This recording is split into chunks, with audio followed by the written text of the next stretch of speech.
नमस्कार students. Okay classes के YouTube channel में आप सभी का एक बार फिर से स्वागत है। जैसा कि आपको पता होगा, सीआरपीएफ का जो पेपर है वो यहाँ पर 1 जुलाई से स्टार्ट हो चुका है। अब आज है 3 जुलाई और 3 जुलाई को आपका जो सीआरपीएफ का पेपर है उसका एनालिसिस यानी कि उससे रिलेटेड प्रश्न जो है हम आपके सामने लेकर आ चुके हैं। इस वीडियो में हम जीके जीएस के इम्पोर्टेंट प्रश्नों की बात करेंगे जो आपके पेपर में छप सकते हैं। तो महत्वपूर्ण प्रश्नों का ये वीडियो शुरू करते हैं बिना किसी देरी के। पहला प्रश्न आपके सामने देख सकते हैं, रविंद्रनाथ टैगोर को गुरुदेव की उपाधि किसने दी?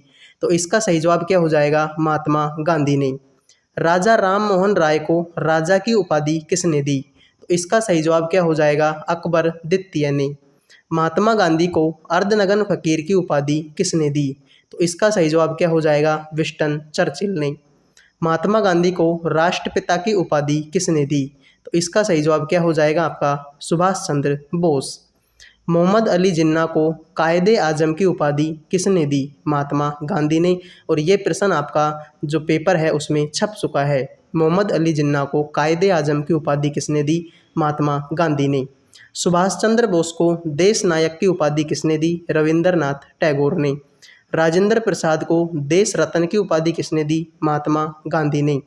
या फिर महात्मा गांधी को देशद्रोही फकीर की उपाधि किसने दी? विंस्टन चर्चिल ने। अब देखो, प्रश्न तो हो गए व्यक्ति और उनसे संबंधित उपाधि कि इनको ये उपाधि किसने दी, लेकिन इनके जो उपनाम भी हैं वो भी एग्जाम में पूछे जा सकते हैं। जैसे कि एग्जाम में प्रश्न आ जाए कि गुरुदेव किसको कहते हैं, तो गुरुदेव किसको कहते हैं? रविंद्रनाथ टैगोर को। प्रश्न आ जाए कि देश रत्न के नाम से किसको जाना जाता है, तो किसको जाना जाता है? राजेंद्र प्रसाद को। तो इस तरीके से प्रश्न आपके पेपर में कैसे भी घूम के आ सकता है। आपको सिर्फ आपकी तैयारी को तैयार रखना है ताकि आप पेपर की खोपड़ी में छेद कर सकें। अगर आपको इनका पीडीएफ चाहिए तो आप हमारे टेलीग्राम चैनल को ज्वाइन कर सकते हैं। कमेंट कर देना, मैं आपको वहाँ पर जो टेलीग्राम चैनल का लिंक है वो मैं आपको दे दूँगा।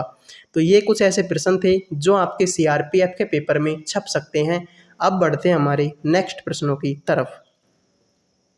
ये उनसे भी ज़्यादा इम्पोर्टेंट प्रश्न है। तो देखो, चार्टर एक्ट किस वर्ष का है? तो देखो, चार्टर एक्ट 1726 का भी है, 1813 का भी है, 1833 का भी है और 1853 का भी है। इन सब में क्या आया था? चार्टर एक्ट आया था।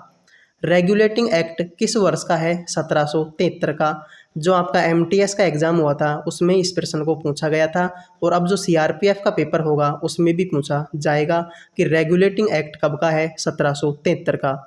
पीट्स इंडिया एक्ट किस वर्ष का है? तो ये है आपके 1784 का। मार्ले मिंटो सुधार किस वर्ष का है? 1909 का।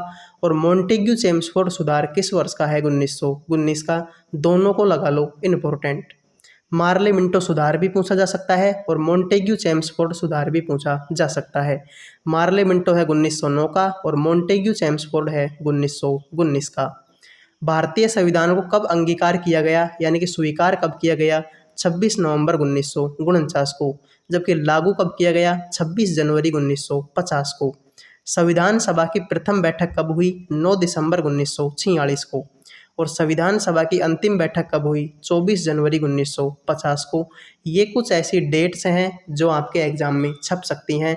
Charter Act, Regulating Act, Pitt's India Act, Morley Minto, Montagu Chelmsford, संविधान सभा की प्रथम बैठक, अंतिम बैठक। तो ये कुछ ऐसे प्रश्न हैं जो आपके एग्जामों में रिपीट होते रहते हैं और जो अपकमिंग एग्जाम है, चाहे वो सीजीएल की हो और चाहे वो सीआरपीएफ की हो, हर एग्जाम में इनसे रिलेटेड प्रश्न आएंगे। तो अगर आपको वीडियो पसंद आ रहा है तो लाइक कर दें, चैनल को सब्सक्राइब कर लें। अगले प्रश्न कुछ प्रश्न है जो आपके आर्टिकलों से हैं। नए राज्यों का प्रवेश और निर्माण कौन से आर्टिकल में है? आर्टिकल 2 में। नागरिकता किस आर्टिकल में है? आर्टिकल नंबर 5 से 11 में। मूल अधिकार किस आर्टिकल में है? आर्टिकल नंबर 12 से 35 में। अपराधों के प्रति दोष सिद्धि के संबंध में संरक्षण कौन से आर्टिकल में आता है? आर्टिकल 20। और इसको लगाओ आप, वेरी वेरी इंपॉर्टेंट। अपराधों के प्रति दोष सिद्धि के संबंध में संरक्षण किस आर्टिकल में है? आर्टिकल 20 में। बाल श्रम पर निषेध किस आर्टिकल में है? आर्टिकल 24 में। भारत का महान्यायवादी किस आर्टिकल में आता है? आर्टिकल 76 में। उच्च न्यायालय के न्यायाधीश का वेतन किस आर्टिकल में आता है? आर्टिकल 125 में। भारत का नियंत्रक और महालेखा परीक्षक किस आर्टिकल में है? आर्टिकल 148 में। तो देखो, नए राज्यों का प्रवेश और निर्माण आर्टिकल नंबर 2, नागरिकता 5 से 11, मूल अधिकार 12 से 35, अपराधों के प्रति दोष सिद्धि के संबंध में संरक्षण आर्टिकल 20, बाल श्रम पर निषेध आर्टिकल 24, भारत का न्यायवादी आर्टिकल 76, उच्च न्यायालय के न्यायाधीश का वेतन आर्टिकल 125 और भारत का नियंत्रक और महालेखा परीक्षक आर्टिकल 148। ये कुछ ऐसे आर्टिकल्स हैं जो बार बार पूछे जा सकते हैं। अगला प्रश्न है, भारत में स्थानीय शासन का जनक कौन है? तो जनक है लॉर्ड विपिन। ठीक है, लॉर्ड विपिन है स्थानीय शासन के जनक। संविधान में पंचायतों का गठन का प्रावधान किसमें है? आर्टिकल 40 में। सामुदायिक विकास कार्यक्रम कब शुरू हुआ? 1952 में। पंचायती राज से संबंधित समिति का नाम क्या है? बलवंत राय मेहता समिति। पंचायतों के कार्य एवं शक्तियों का वर्णन किस अनुसूची में है? 11वीं अनुसूची में। ये आपके फेज 11 के पेपर में पूछा गया था। पंचायती राज विधेयक किस भाग में है? भाग 9 में। तो देखो, स्थानीय शासन का जनक लॉर्ड विपिन, पंचायतों का गठन आर्टिकल 40, सामुदायिक विकास कार्यक्रम 1952, पंचायती राज से संबंधित समिति बलवंत राय मेहता समिति, पंचायतों के कार्य एवं शक्तियों का वर्णन 11वीं अनुसूची और पंचायती राज विधेयक भाग 9 में। कुछ क्या सारे के सारे प्रश्न इंपॉर्टेंट है, हर एग्जाम में यहाँ से प्रश्न पूछे जाते हैं। एक बार फिर आपसे रिक्वेस्ट है, अगर वीडियो पसंद आ रहा है तो लाइक कर दें, चैनल को सब्सक्राइब जरूर कर लें और अगर PDF चाहिए तो आप हमारे टेलीग्राम चैनल को ज्वाइन कर सकते हैं। अगला प्रश्न है, सर्वोच्च न्यायालय के गठन का प्रावधान संविधान के किस अनुच्छेद में है? तो सर्वोच्च न्यायालय का गठन किस में है? आर्टिकल 124 में। जबकि उच्च न्यायालय का गठन किस में है? 214 में। देखो अक्सर सेम है, एक इसमें भी है एक इसमें भी, 4 यहाँ भी है 4 यहाँ भी है, 2 यहाँ भी है 2 यहाँ भी है, बस आगे पीछे करके लिखा हुआ है।